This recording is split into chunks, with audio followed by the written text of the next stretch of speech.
पदस्थापना सम्मान कार्यक्रमको अध्यक्षता गरिरहनुभएका नवनिर्वाचित अध्यक्ष पदस्थापनामा निर्वाचित अध्यक्ष अमर श्रेष्ठज्यू, यस कार्यक्रमका प्रमुख अतिथि पूर्वाधार विकास समितिका सभापति माननीय आशिष गजरेलज्यू, देशमा आसीन हुनुभएका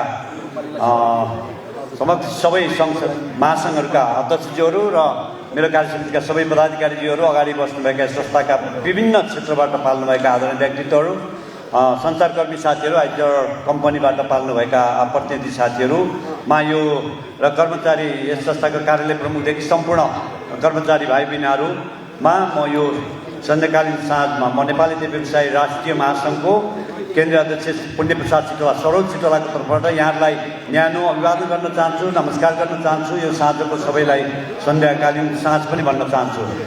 समय धेरै भएको छ। पहिला त म यो कार्यसमितिलाई बधाई शुभकामना भन्न चाहन्छु उहाँहरूको पदस्थापना भएर, अनि हामीलाई फेरि ल्याएर हामीलाई सम्मान गर्नुभयो, त्यसको लागि सिङ्गो महासङ्घको तर्फबाट यो कमिटीलाई म धन्यवाद दिन चाहन्छु।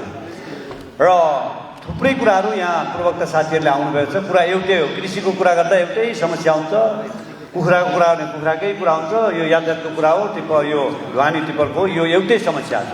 सबै समस्याको बिचबाट अहिले सबै हामी प्राय धेरै नेतृत्वहरू ड्रग महासङ्घ भनौँ, पेट्रोलियम ढुवानी के भन्छ पेट्रोलियम डिलर एसोसिएसन, नेपाली व्यवसायी राष्ट्रिय महासङ्घ लगायत उद्योग वाणिज्य महासङ्घ भनौँ, सबै महासङ्घहरू अहिले भर्खर यो बिचको पिरियडमा भएर सबै निर्वाचन भएर करिबन 50-60 भन्दा बेसी सङ्घ संस्था महासङ्घहरूको नेतृत्व आइरहेको छ।